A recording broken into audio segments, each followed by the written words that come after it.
In this modern age, more and more people are relying on their smartphones, tablets, netbooks, and are demanding even more from their internet and telecommunications provider, which is something that Eden did. I've been a subscriber since June 2008 and for 2 years, okay naman yung service. Naging okay naman yung service nila with me. November 2010, we received a piece of paper and they told us that they are upgrading their utilities. By January 31, 2011, yung subscription namin, the line that we are subscribing into, it will be totally eliminated because they're gonna upgrade it. I called their customer service and I told them, please cut off our line because I will be subscribing to the new line that you've been offering us. After 24 to 48 hours, they cut off the line. Nung February, they sent me a bill. So I was surprised actually. I was confused because I know that I already settled everything.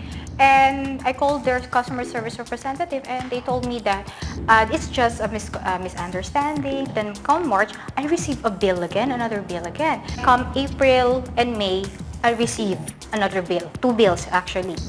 And I called their customer service representative again, and then they told me that just disregard it, just because it's been settled already. So I was given reassurance. Come June, they sent me a bill and already demand letter that they're telling me that you have to pay, you have to settle your bills, or else our legal department will be sending you a demand letter.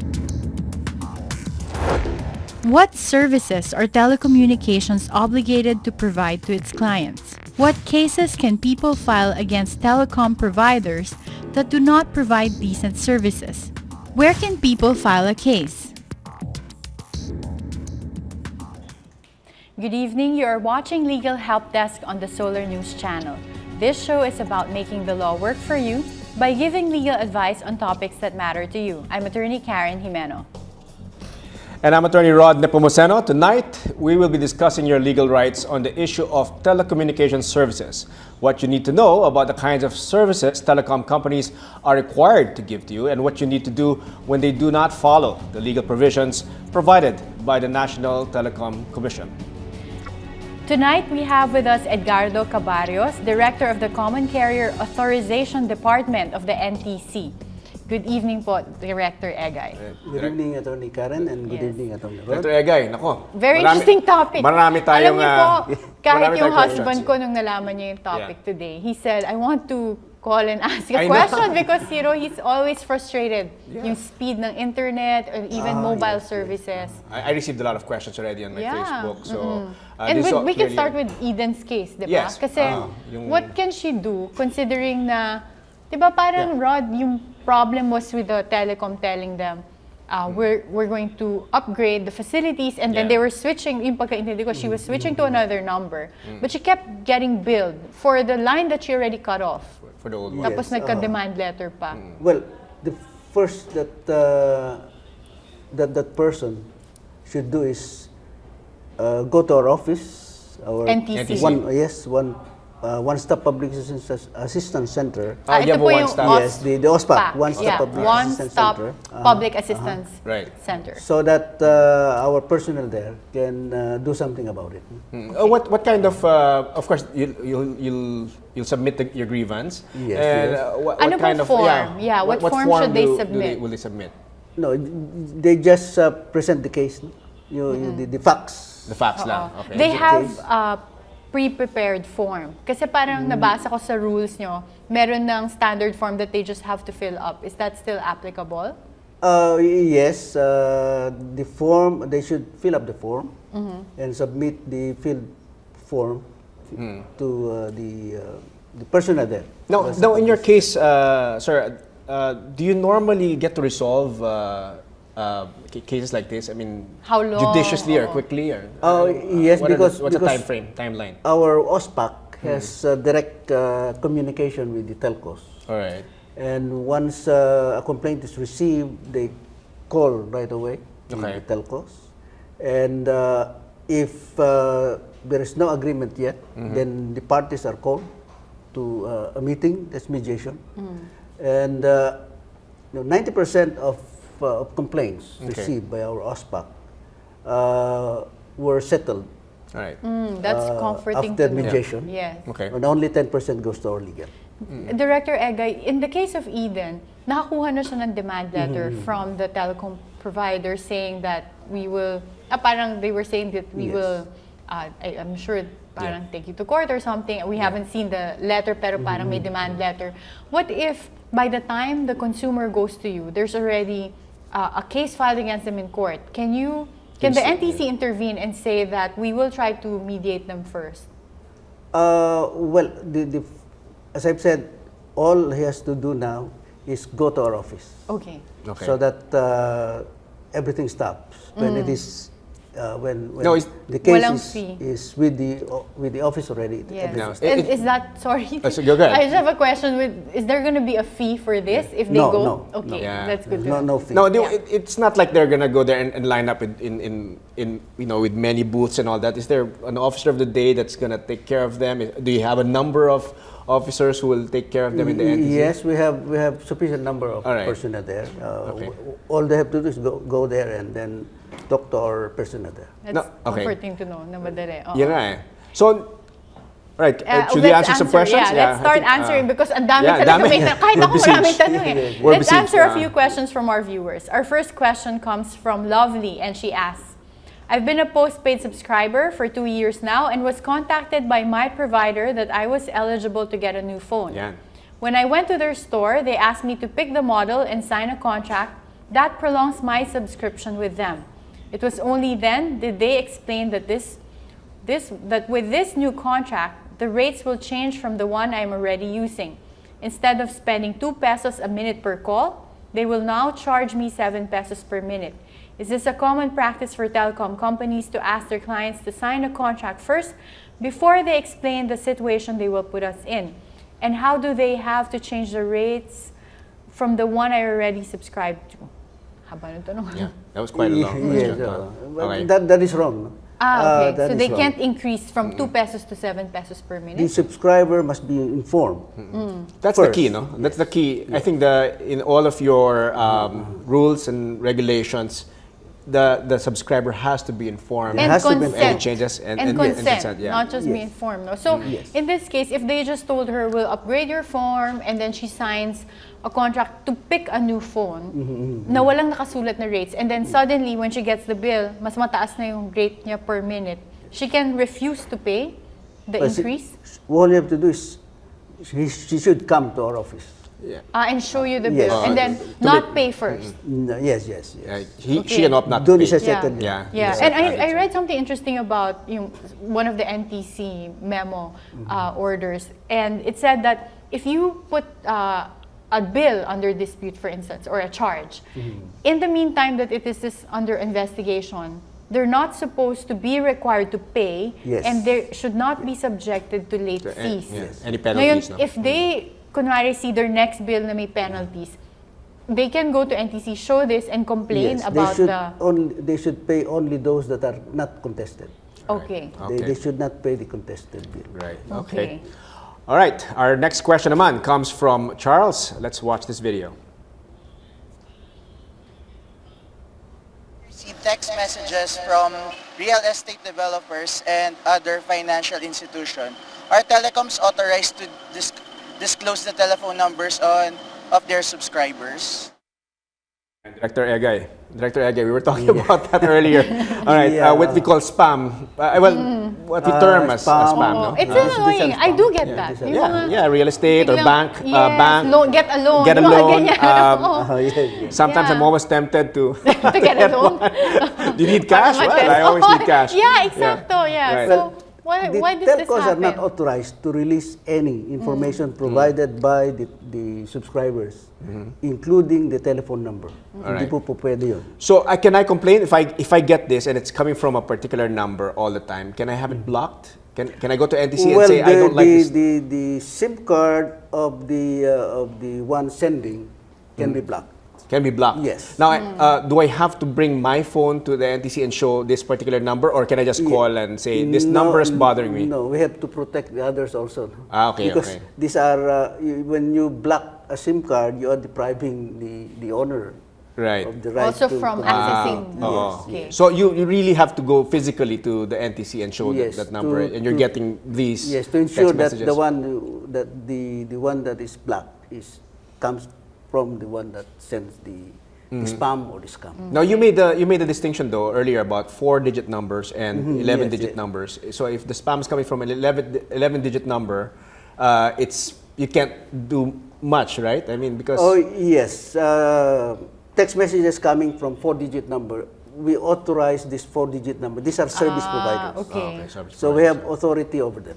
Okay. So the ones texting me with 11-digit number saying that I won 1 million pesos, wala yan. These are individual subscribers. So Okay. So baka nakuha nila from other sources, Rod, no? yes. Okay. All right. Our third question comes from Anthony, and he asks, I keep getting text messages of promos and ads from my provider, which I delete immediately. One time I received a text message saying I was charged for a ringtone I didn't even register or subscribe for. Is this part of a scam from these companies? Well, they are prohibited from sending any content without the subscribers opting to receive those content. Opting Is this what you call push messages? Push messages, yes. Now push Okay. messages are also not allowed, right? They are not allowed. Meaning, So- but I also get from my provider sometimes like, Would you like to? blank, I don't want to disclose who my provider is, has a promo on, how do I know kung alin dito yung bawal and alin yung, Well, so I know kung pwede ko na silang i-report. Based on the rules that were issued in 2009, push messages, advertising, etc., are not allowed anymore. Okay, To so be I, sent to text so I can go messages. to my telco and really Yes. complain. You know, this is not. Yes. I shouldn't be getting this. This Okay, but the advertising and normal, promo. I also get, of course, pag may mga rewards, promos sila, yun ang allowed. Is that allowed or is that considered push message pa rin? Because I get These that are from... these are advertisements, so it's not Shouldn't be allowed. Okay, that's interesting. Well, if it's a Really promo don't of the telco company, let's say it's a 4-digit number, it's a promo. Say, you know, use your phone like this, and you have a chance to win a trip. Are those are not allowed? No, they are not allowed. Okay, so I can complain. I can complain about that. Any, Yeah. yes, Okay. any Alright. advertisements are not allowed. Okay, Okay. so our next question is from Amber, and she shares with us via Facebook. I'm a BlackBerry phone user and a prepaid user. I have to register to the telecom provider I am subscribing to in order to avail of the BlackBerry services. Sometimes when I do this, it's not automatic, and I have to either wait for hours to get the BBM service, or I have to turn off my phone. I also experience the same after registering, like I don't get the services at all, and I just waste my money. Who's more at fault for this, the telecom or the phone manufacturer, which in this case is BlackBerry? Hirap naman ng tanong. yeah, that's Kasi how do more we of a know? technical, Diba? yeah, Pero how do you how, know? or at least, Director Ega, in your experience, alin yung indications para malaman mo na it's the telecom at fault? Well, it is the responsibility of the telecom service provider. It is their responsibility. So, Lalo na if they're advertising, free BlackBerry. Oo. for At saka this. kung yes, nag-register na siya, like she said she has prepaid services, no? So kung naka-register na siya and it says dapat may data services, Yes, yes. pag ayaw gumana, it's automatically, or at least the burden, yung proof is telecom the service telecom's provider, because fault. yung telecom service provider must educate the subscribers. Okay. So the subscribers must be informed how to do this, how to do that. What if let's say mabagal lang? For example, you know, I have one phone from one provider, no? And it's supposedly a data plan. And I just go to my Twitter and it takes like 30 minutes to load. You know, I mean I know it's loading, but it's very really slow. very slow. How do you complain about slow services? Well, we issued rules in 2011, and rules said that the subscribers must be informed of the minimum speed, not the of connection. Basta ang nakikita mong Well, but advertisement. I've seen, nakita ko rin yan sa memo niyo. Yeah. Sabi ko, let me check. Ang daming nag-advertise na ang nakalagay yung Yung maximum up to, speed nila up to, because up to, yes. it is more Yeah. attractive. Yeah, Na pag kasi makita mo, the wow, font. 500 megabytes The per font is this second. big for Yeah, yung pala for the yun yung maximum. maximum. The minimum is this. Now, is that valid? I mean, you have the minimum Ang speed required? with microscopic, ano? They should inform the subscribers. Hindi naman yung napakaliit.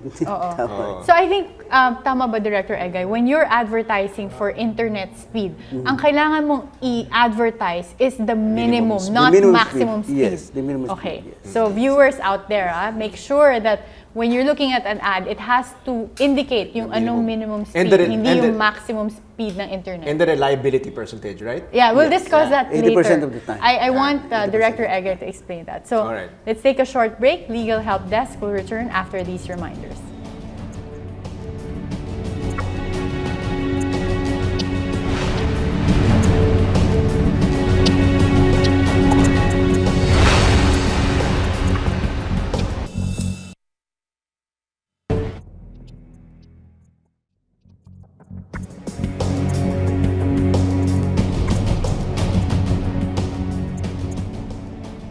You're still watching Legal Help Desk on the Solar News Channel, and we are still joined by our guest, Director Edgardo Cabarrios of the National Telecommunications Commission. Good evening po, Director Egay. You know, as during the break, may mga nagpadalang bagong questions din. So, we're besieged. Oo, isisingit ko lang. May nagtatanong sa Twitter po. You have a lot of followers. Oo, si @JMbrieta25. Paano po ba users na hindi from Manila? Where do we file our complaint? Meron bang regional desk? Yes, we have 15 regional offices, and in all of these regional offices, meron kaming OSPAC doon. OSPAC, yun yung One-Stop Public Assistance Center. One-Stop Public Assistance Center. Ang problema lang, no, yung hotline, you're saying that they have to physically be going there, though. Right? That's the problem. Lalo na when it comes to mga spam or, you know, Yes, yun ang problem, I guess, no? That's the limitation there. No? Basta't meron hong madi-deprive na others, they have to prove it. You have to prove it. All right. Now, just a quick one. I'm going to throw these questions. A friend of mine, Nadine, asked her initial. I think it had something to do with her internet internet access, no. And parang out of the blue, without her knowing, they changed the system from one that's, I think, kilobyte based. Volume. From time based and then to volume-based. kilobyte based, no. And without her being informed, Okay. or they didn't seek her consent, and then so it increased her. She got internet fees of like 37,000. Oh my pesos. gosh, 37,000. Yeah. So yung mga ganun. Yes, hindi po NTC pwede cases yun, yan. no? That's not correct, no. Kasi even if it is allowed by the commission to change, no, from time-based to volume-based, it has to be published. Published. It has and to be published. Also, Published in. do they have give to time to the consumers to Okay. adjust. And then telecoms, do they have to wait for their subscribers to consent before they change anything, or basta kailangan pag in-inform nila they can automatically change it? Kasi meron nung may time yung consumer to say no. So dapat may consent. So they have to wait yes. for the consent. And sorry, may personal question din. Sure. Isa sa mga problema, like if ako, personally, kung may problema ako, I want to pay my bill first before I complain kasi takot ako maputulan. So is that legal? If, for instance, the telecoms cut your internet connection or your mobile connection while you're disputing something with their charge or with their service? Once it is disputed kasi with the commission, nag-i-stop po yun.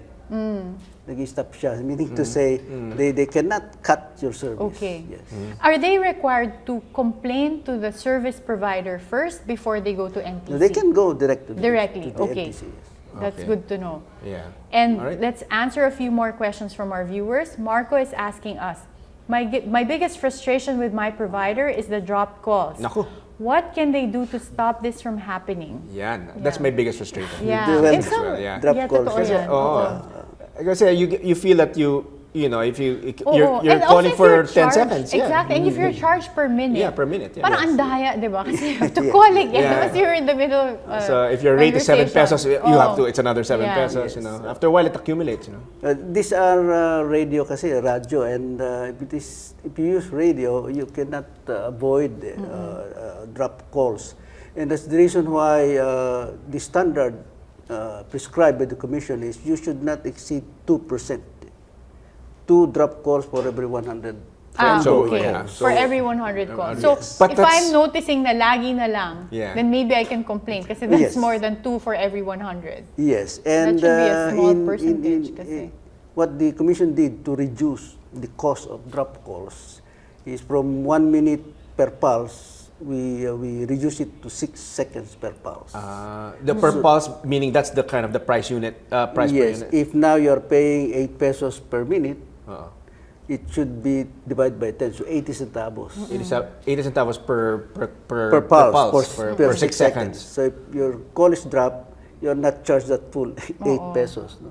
If your call is dropped within the first 6 seconds, then 80 You only- centavos. Okay, lang. so dapat people should know this. If the call is dropped within the first 6 seconds, then you don't have to pay for it. But then, paano nila nalaman? Kasi lumalabas na lang yung bill, no, di no, ba? kasi ngayon is per minute pa because the rules were questioned before the court. So yeah, isn't there a TRO? Isn't there a TRO on this? There or- is- there there is a is TRO. there is a So it's still restraining 1 minute. It's still, It's still the one. plus. Oo, The that's pulse is still still what 1 I minute. get in my Yes, bill. Ah, Every alright. 1 minute count. Oo. Okay. All right. Rene asks naman via Twitter, I keep receiving late text messages and my friends do too. What explanation can these networks offer to their clients? Because I experience that as well. No? Lalo na pag Worse than late, Rod, is It never- disappearing text messages. Like, It I doesn't matter. have people telling me, hindi ka nag-reply sa text. And I tell them, wala naman akong what text? What Yeah, are you I talking never about? got it. Or I text other people, they don't reply, yun pala hindi nila nakukuha. Well, meron ho tayong standard dyan. Ano? Ang standard set by the commission is 99% of the text messages should be received within 30 seconds. From the time it is 99%. 99%. Oo, within, nabasa ko rin yun. Okay. Sabi ko, nung nakita ko rin yun, sabi ko. Within 30 seconds. Within Within 30 30 seconds. Yeah. Within 30 So if they Yeah.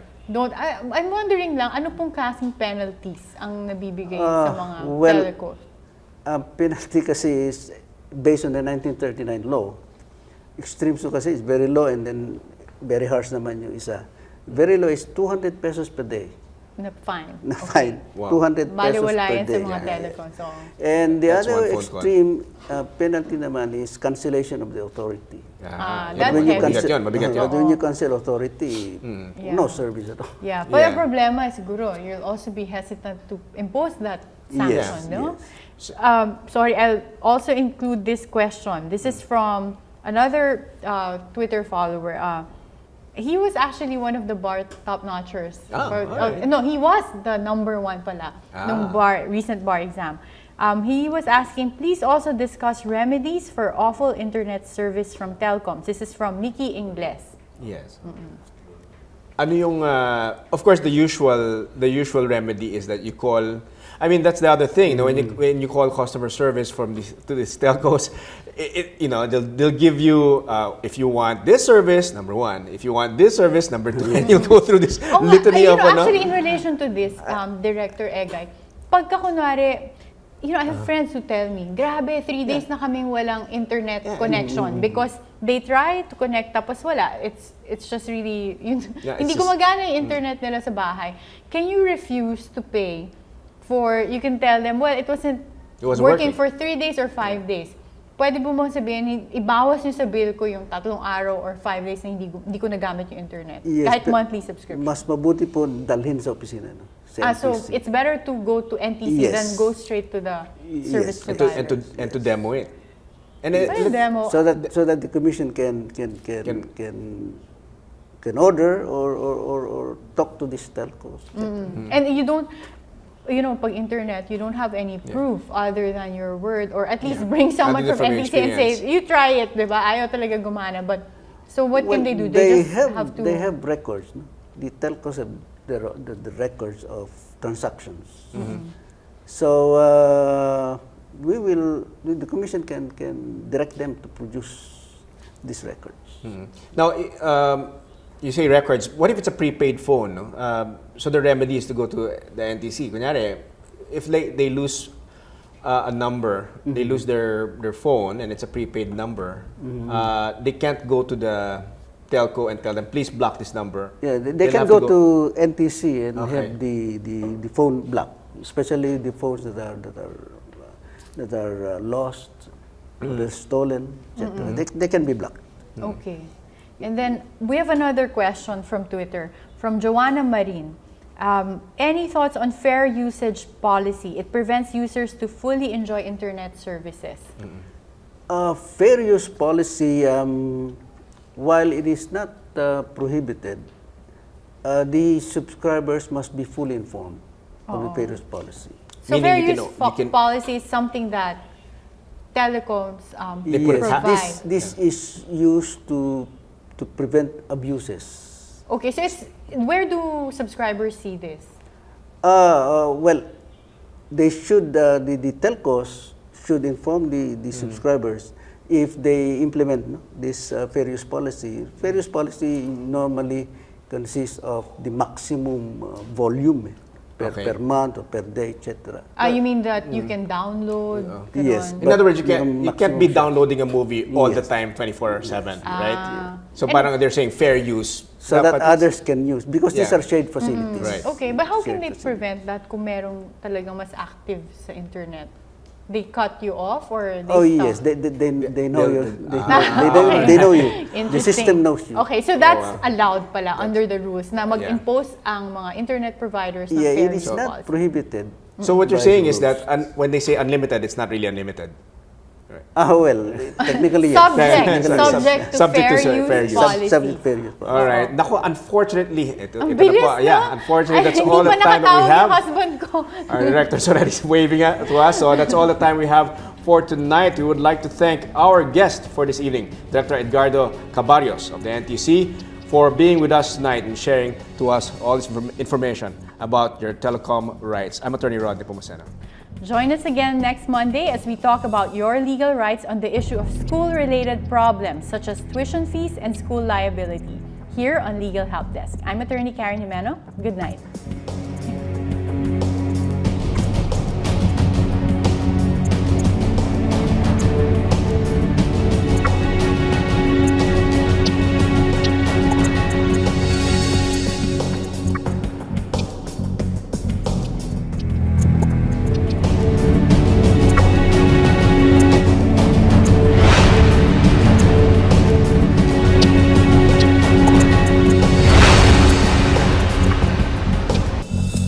Kasi, what can she do considering na, di ba parang Rod, yung problem was with the telecom telling them, we're going to upgrade the facilities, and then Yeah. they were switching, yung pagkaintindi ko, she was switching to another number, but she kept getting billed for the line that she already cut off. For the old one. Tapos nagka-demand letter pa. Well, the first that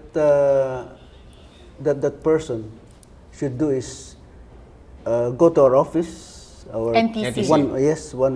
one-stop public assistance center. You Ito have a po yung one-stop. Yes, the OSPAC, OSPAC. One-Stop Yeah, Public Assistance One-Stop Center. Public Assistance Right. Center. So that our personnel there can do something about it.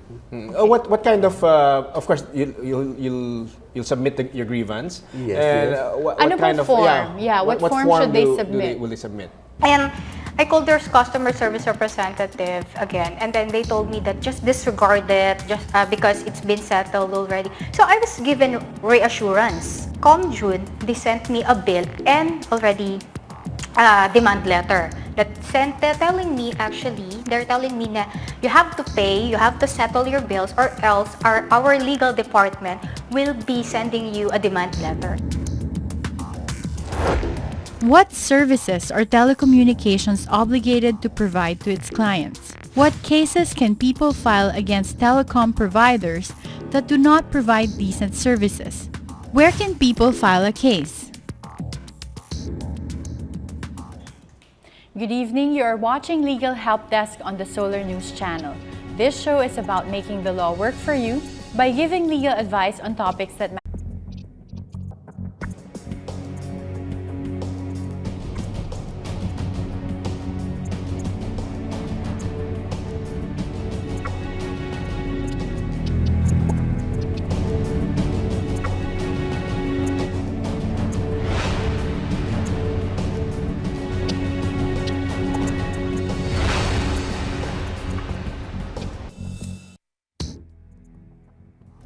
In this modern age, more and more people are relying on their smartphones, tablets, netbooks, and are demanding even more from their internet and telecommunications provider, which is something that Eden did. I've been a subscriber since June 2008, and for 2 years, okay naman yung service. Naging okay naman yung service nila with me. November 2 Matter to you. I'm Attorney Karen Jimeno.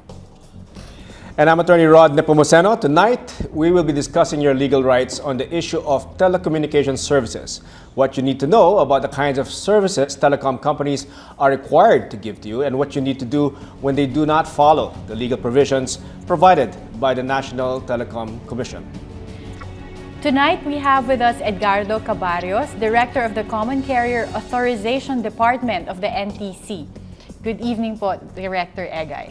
Good evening, Attorney Karen, and good Yes. evening, Attorney Rod. Dr. Egay, nako. Very interesting topic. Marami tayong... Alam niyo po, kahit marami yung tayong husband questions. ko nung nalaman niya yung topic Yeah. today, he said, I want to call and ask a I know. question because, you know, he's always frustrated. Yung speed ng internet or even mobile services. I received a lot of questions already on my Yeah. Facebook. So, And this is we can clearly- start with Eden's case, di ba? Yes. 2010, we received a piece of paper and they told us that they are upgrading their utilities. By January 31, 2011, yung subscription namin, the line that we are subscribing into, it will be totally eliminated because they're gonna upgrade it. I called their customer service and I told them, please cut off our line because I will be subscribing to the new line that you've been offering us. After 24 to 48 hours, they cut off the line. Nung February, they sent me a bill. So I was surprised actually. I was confused because I know that I already settled everything.